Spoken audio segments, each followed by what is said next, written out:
ফুটবলকে যদি জিজ্ঞেস করা হয় ফুটবলের সবচাইতে বড় দার্শনিক কে, এক বাক্যেই উত্তর আসবে জোহান ক্রুইফ।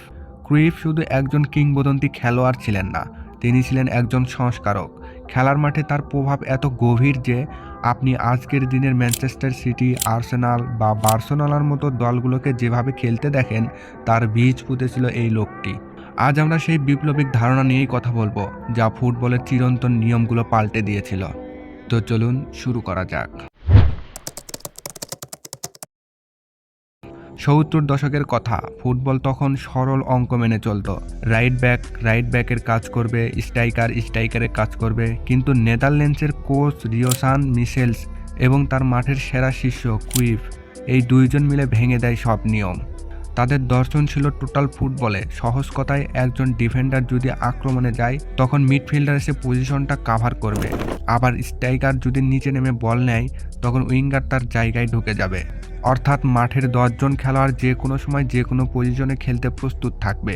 খেলোয়াড়রা মার্ক করবে মানুষকে নয়, মার্ক করবে জায়গাকে। ক্রুইফ ছিলেন সেই সিস্টেমের হৃৎপিণ্ড। তিনি স্ট্রাইকার হয়েও প্রায়ই নেমে আসতেন মাঝ মাঠে, ডিফেন্স থেকে বল নিয়ে খেলা শুরু করতেন। প্রতিপক্ষ বুঝতেই পারত না কাকে মার্ক করবে। আয়াক্স এবং নেদারল্যান্ডস এই সিস্টেম ব্যবহার করে প্রথম বিশ্বকে চমকে দিয়েছিল। তারপর ১৯৮৮ সালে ক্রুইফ ফিরলেন তার পুরনো ক্লাব বার্সায়। তখন বার্সা ছিল রিয়াল মাদ্রিদের চেয়ে পিছিয়ে পড়া এক ক্লাব। ক্রুইফ এসেই ঘোষণা দিলেন, আমি ট্রফি জিততে আসিনি, আমি এসেছি ফুটবলের ধরন পাল্টাতে। তিনি নিয়ে এলেন টোটাল ফুটবলের উন্নত সংস্কার। তার অধীনেই বার্সেলোনা জন্ম নিল বিখ্যাত ড্রিম টিমে। লাউডরাফ, রোমারিও, গার্দিওলা সবাই এই সিস্টেমকেই ফলো করে বিশ্বসেরা হলেন। তারপর ক্রুইফ বার্সাকে ইউরোপিয়ান কাপও জেতালেন। কিন্তু তার সবচাইতে বড় অবদান ছিল মাঠের বাইরে, বার্সেলোনার একাডেমি লা মাসিয়াতে। লা মাসিয়া আজকের দিনের সবচাইতে সফল একাডেমিগুলোর মধ্যে একটি। ক্রুইফ সেখানেই সে দর্শন চালু করেছিল, যেটা আজও চলমান। আর সেগুলো হলো, 1 নাম্বার, বল দখল। ক্রুইফ বলতেন, যদি বল তোমার কাছে থাকে তবে প্রতিপক্ষ গোল করতে পারবে না।